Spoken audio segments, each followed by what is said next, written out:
आपको कहानी सुनाने वाला हूँ कि गंगा मैया को धरती पर कौन लाया था और उस आदमी का नाम क्या है और उन्होंने गंगा मैया को धरती पर क्यों लाया था, किस लिए लाया था। इन सारी बातों को जानिए विस्तार से।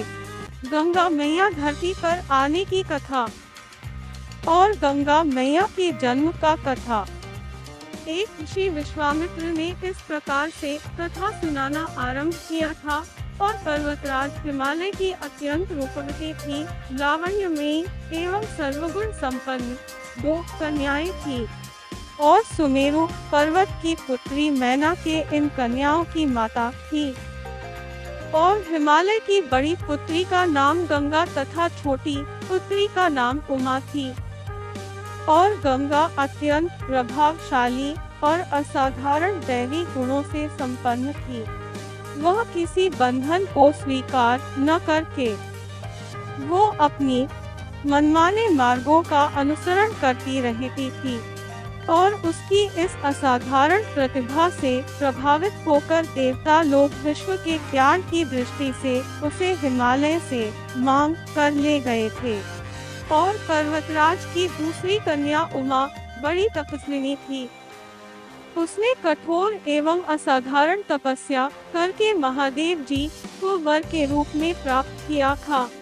और विश्वामित्र के इतना कहने पर राम ने कहा, हे भगवान, जब गंगा को देवता लोग सुरलोक ले गए तो वह पृथ्वी पर कैसे अवतरित हुई थी और गंगा को त्रिपटका क्यों कहते हैं। इस पर ऋषि विश्वामित्र ने बताया है कि महादेव जी का विवाह तो उमा के साथ हो गया था, किंतु 100 वर्ष तक भी उनके किसी संतान की उत्पत्ति नहीं हुई थी। और एक बार महादेव जी के मन में संतान उत्पन्न करने का विचार आया था, तो जब उनके इस विचार की सूचना ब्रह्मा जी सहित देवताओं को मिली थी तो वे विचार करने लगे कि शिव जी के संतान के तेज को कौन संभाल सकेगा। उन्होंने अपनी इस शंका को शिव जी के सम्मुख प्रस्तुत किया था और उनके कहने पर अग्नि ने यह भार ग्रहण किया था और परिणाम स्वरूप अग्नि के समान महान तेजस्वी स्वामी कार्तिकेय का जन्म हुआ था। जब कार्तिकेय का जन्म में देवताओं के इस षड्यंत्र से उमा के संतान होने में बाधा पड़ी थी, तो उन्होंने क्रुद्ध होकर देवताओं को शाप दे दिया था कि भविष्य में वे कभी पिता नहीं बन सकेंगे। इस बीच सुरलोक में विचरण करती हुई गंगा से उमा की भेंट हुई थी और गंगा ने उमा से कहा कि मुझे सुरलोक में विचरण करत हुए बहुत दिन हो गए हैं। मेरी इच्छा है कि मैं अपनी मातृभूमि पृथ्वी पर विचरण करूं। उमा ने गंगा आश्वासन दिया कि वे इसके लिए कोई प्रबंध करने का प्रयत्न करेंगी। तब वत्स राम ने बोला है कि तुम्हारी ही अयोध्यापुरी में सगर नाम के एक राजा थे। उनके कोई पुत्र नहीं था। सगर की पटरानी कैशिनी विदर्भ प्रांत के राजा की पुत्री थी। कैशिनी सुंदर, धर्मात्मा और सत्यपरायण थी। सगर की दूसरी रानी का नाम सुमति थी, जो राजा अरिष्टनेमि की कन्या थी। दोनों रानियों को लेकर महाराज सगर हिमालय के भृगुप्रस्रवण नामक प्रांत में जाकर पुत्र प्राप्ति के लिए तपस्या करने लगे। उनकी तपस्या से प्रसन्न होकर महर्षि भृगु ने उन्हें वर दिया था कि तुम्हें बहुत से पुत्रों की प्राप्ति होगी। वो दोनों रानियों में से एक का केवल एक ही पुत्र होगा जो कि वंश को बढ़ाएगा और दूसरी के 7,000 पुत्र होंगे। कौन सी रानी कितने पुत्र चाहती है, इसका निर्णय वे स्वयं आपस में मिलकर कर लेंगे। कैशिनी ने वंश को बढ़ाने वाले एक पुत्र की कामना की और गरुड़ की बहन सुमति ने 7,000 बलवान पुत्रों की किया था। और उचित समय पर रानी कैशिनी ने असमंजस नामक पुत्र को जन्म दिया था। और रानी सुमति के गर्भ से एक तूम्बा निकले थे, जिसे फोड़ने पर छोटे छोटे 7,000 पुत्र निकले थे। और उन सबका पालन पोषण घी के घड़ों में रखकर किया गया था। और कालचक्र बीतता गया था और सभी राजकुमार युवा हो गए थे। और सगर का ज्येष्ठ पुत्र असमंजस बड़ा दुराचारी था और उसे नगर के बालकों को सरयू नदी में फेंक कर उन्हें डूबते हुए देखने में बड़ा आनंद आता था। इस दुराचारी पुत्र से दुखी होकर सगर ने उसे अपने राज्य से निर्वासित कर दिया था। और असमंजस के अंशुमान नाम का एक पुत्र था। अंशुमान अत्यंत सदाचारी और पराक्रमी था। एक दिन राजा सगर के मन में अश्वमेध यज्ञ करवाने का विचार आया था। शीघ्र ही उन्होंने अपने इस विचार को कार्य रूप में परिणत कर दिया था।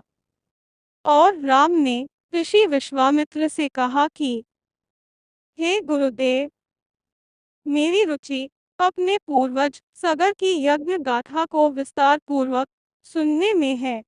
अतः कृपा करके इस वृतांत को पूरा पूरा सुनाइए। राम के इस तरह कहने पर ऋषि विश्वामित्र प्रसन्न होकर कहने लगे, राजा सगर ने हिमालय एवं विंध्याचल के बीच की हरी भरी भूमि पर एक विशाल यज्ञ मंडप का निर्माण करवाया था। और फिर अश्वमेध यज्ञ के लिए श्यामकर्ण घोड़ा छोड़कर उसकी रक्षा के लिए पराक्रमी अंशुमान को सेना के साथ उसके पीछे पीछे भेज दिया था। और यज्ञ की संभावित सफलता के परिणाम की आशंका से भयभीत होकर इंद्र ने एक राक्षस का रूप धारण करके उस घोड़े को चुरा लिया था। और घोड़े की चोरी की सूचना पाकर सगर ने अपने 7,000 पुत्रों को आदेश दिया कि घोड़ा को चुराने वाले को पकड़कर या मारकर घोड़ा को वापस ले आओ। जब पूरी पृथ्वी में खोजने पर भी जब घोड़ा नहीं मिला तो इस आशंका से कि किसी ने घोड़े को तहखाने में न छुपा रखा हो, सगर के पुत्रों ने संपूर्ण पृथ्वी को खोदना आरंभ कर दिया था। उनके इस कार्य से असंख्य भूमितल निवासी प्राणी मारे गए। खोदते खोदते वे पाताल तक जा पहुंचे और उनके इस नृशंस कृत्य की देवताओं ने ब्रह्मा जी से शिकायत की तो ब्रह्मा जी ने कहा कि ये राजकुमार क्रोध एवं मद में अंधे होकर ऐसा कर रहे हैं। पृथ्वी की रक्षा कर दायित्व कपिल पर है, इसलिए वे इस विषय में कुछ न कुछ अवश्य करेंगे। पूरी पृथ्वी को खोदने के बाद भी जब घोड़ा और उसको चुराने वाला चोर नहीं मिला था, तो निराश होकर राजकुमारों ने इसकी सूचना अपने पिता को दी थी। और ये बात सुनकर पिता ने रुष्ट होकर सगर ने आदेश दिया कि घोड़े को पाताल में जाकर ढूंढो। जब पाताल में घोड़े को खोजते खोजते वे सनातन वसुदेव कपिल के आश्रम में पहुंच गए थे। जब उन्होंने देखा कि कपिल देव आंखें बंद किए बैठे हैं और उन्हीं के पास यज्ञ का वह घोड़ा बंधा हुआ है, उन्होंने कपिल मुनि को घोड़े का चोर समझकर उनके लिए अनेक दुर्वचन कहे और उन्हें मारने के लिए दौड़े थे। और सगर के इन कुकृत्यों से कपिल मुनि की समाधि भंग हो गई थी और उन्होंने क्रुद्ध होकर सगर के उन सब पुत्रों को भस्म कर दिया था। अब शुरू होता है गंगा जन्म की कथा। जब महाराज सगर को बहुत दिनों तक अपने पुत्रों की सूचना नहीं मिली थी तो उन्होंने अपने तेजस्वी पौत्र अंशुमान को अपने पुत्रों तथा घोड़े का पता लगाने के लिए आदेश दिया था कि वीर अंशुमान शस्त्रास्त्रों से सुसज्जित होकर उसी मार्ग से पाताल की ओर चल पड़ा था कि जिसे उसके चाचाओं ने बनाया था। मार्ग में जो भी पूजनीय ऋषि मुनि मिले, उनका यथोचित सम्मान करके अपने लक्ष्य के विषय में पूछता हुआ उस स्थान तक पहुंच गया जहां पर उसके चाचाओं के भस्मीभूत शरीरों की राख पड़ी थी। और पास ही यज्ञ का घोड़ा चल रहा था। अपने चाचाओं के भस्मीभूत शरीरों को देखकर उसे बहुत दुख हुआ था और उसने उनका तर्पण करने के लिए जलाशय की खोज की, किंतु उसे कहीं जलाशय दिखाई नहीं पड़ा था। तभी उसकी दृष्टि अपने चाचाओं के मामा गरुड़ पर पड़ी थी। उन्हें सादर प्रणाम करके अंशुमान ने पूछा कि बाबा जी, मैं इनका तर्पण करना चाहता हूँ। पास में यदि कोई सरोवर हो तो कृपा करके उसका पता बताइए। यदि आप इनकी मृत्यु के विषय में कुछ जानते हैं तो वह भी मुझे बताने की कृपा करें। गरुड़ जी ने बताया कि किस प्रकार उसके चाचाओं ने कपिल मुनि के साथ उद्दंड व्यवहार किया था, जिसके कारण कपिल मुनि ने उन सबको भस्म कर दिया है। और इसके पश्चात गरुड़ जी ने अंशुमान से कहा कि ये सब अलौकिक शक्ति वाले दिव्य पुरुष के द्वारा भस्म किए गए हैं, अतः लौकिक जल से तर्पण करने से इनका उद्धार नहीं होगा। केवल हिमालय की ज्येष्ठ पुत्री गंगा के जल से ही तर्पण करने पर इनका उद्धार संभव है।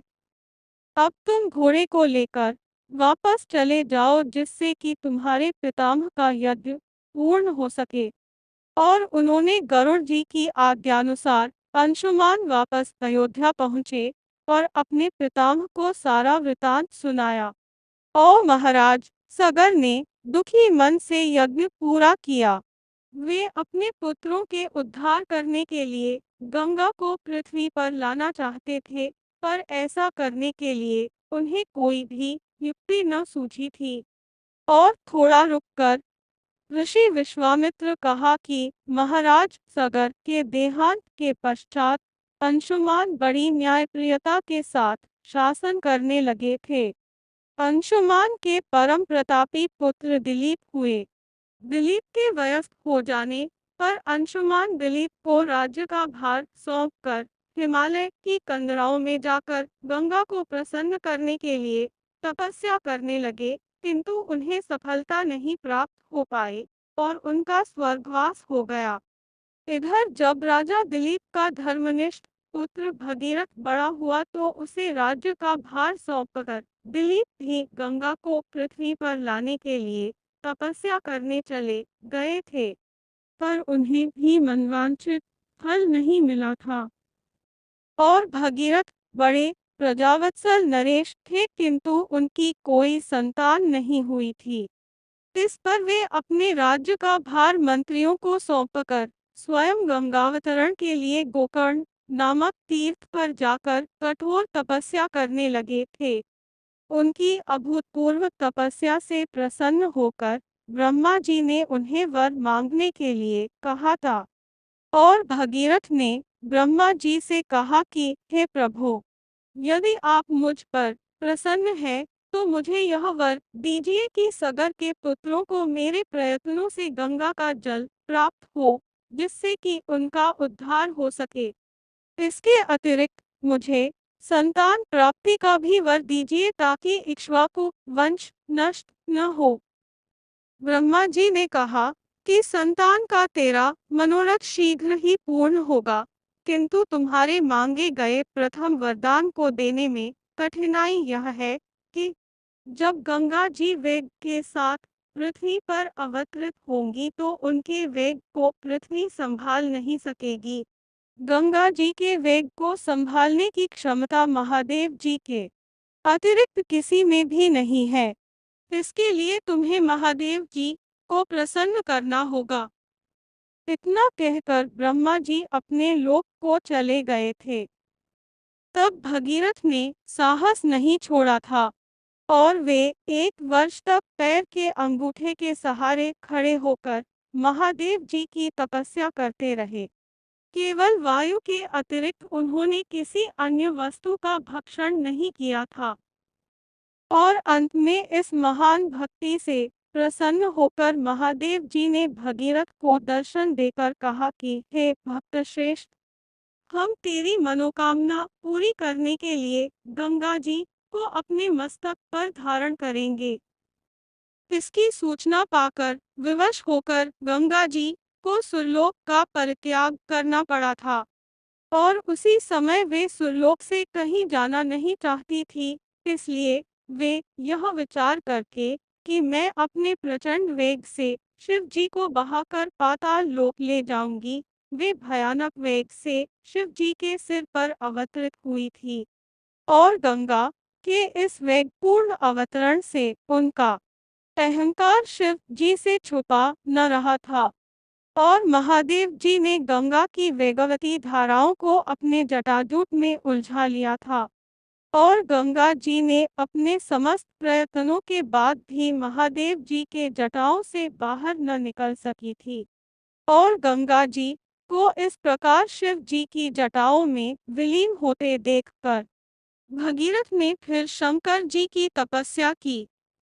भगीरथ के इस तपस्या से प्रसन्न होकर भगवान शंकर ने गंगा जी को हिमालय पर्वत पर स्थित बिंदुसर में छोड़ा था और छूटते ही गंगा जी 7 धाराओं में बंध गई थी और गंगा जी की 3 धाराएं हुलादिनी, पावनी और नलिनी पूर्व की ओर प्रवाहित हुई थी। सुचक्षु, सीता और सिंधु नाम की 3 धाराएं पश्चिम की ओर बही थी और 7वीं धारा महाराज भगीरथ के पीछे पीछे चली थी। जिधर जिधर भगीरथ जाते थे उधर उधर ही गंगा जी जाती थी। स्थान स्थान पर देव, यक्ष, किन्नर, ऋषि मुनि आदि उनके स्वागत के लिए एकत्रित हो रहे थे। जो भी उस जल का स्पर्श करता था भव बाधाओं से मुक्त हो जाता था। चलते चलते गंगा जी उस स्थान पर पहुंची थी कि जहां पर ऋषि जम्मू यज्ञ कर रहे थे और गंगा जी ने अपने वेग से उनके यज्ञशाला को संपूर्ण सामग्री के साथ बहाकर ले जाने लगी थी और जब ऋषि ने देखा कि इससे ऋषि को बहुत क्रोध आया था और उन्होंने क्रुद्ध होकर गंगा का सारा जल पी लिया था और यह देखकर समस्त ऋषि मुनियों को बड़ा विस्मय हुआ और वे गंगा जी को मुक्त करने के लिए उनकी स्तुति करने लगे थे और उनकी स्तुति से प्रसन्न होकर जम्मू ऋषि ने गंगा जी को अपने कानों से निकाल दिया था और उन्हें अपनी पुत्री के रूप में स्वीकार कर लिया था। तब से गंगा जाह्नवी कहलाने लगी थी और इसके पश्चात वे भगीरथ के पीछे चलते चलते समुद्र तक पहुंच गई थी और वहां से सगर के पुत्रों का उद्धार करने के लिए रसातल में चली गई थी और उनके जल के स्पर्श से भस्मीभूत हुए थे और सगर के पुत्र निष्पाप होकर स्वर्ग चले गए थे और उसी दिन से गंगा के 3 नाम हुए थे, पहला त्रिपटवा, दूसरा जाह्नवी और तीसरा भागीरथी। तो मेरी प्यारे बहन भाई माता और दोस्तों, ये कहानी आप लोगों को कैसी लगी और इस कहानी से क्या सीखने को मिला है? अगर आप लोगों को इस कहानी से कुछ अच्छा सीखने को मिला है तो कुछ अपना राय कमेंट बॉक्स में जरूर लिखना और इसी प्रकार से कहानी को सुनने के लिए हमारी YouTube चैनल को सब्सक्राइब जरूर कर लेना।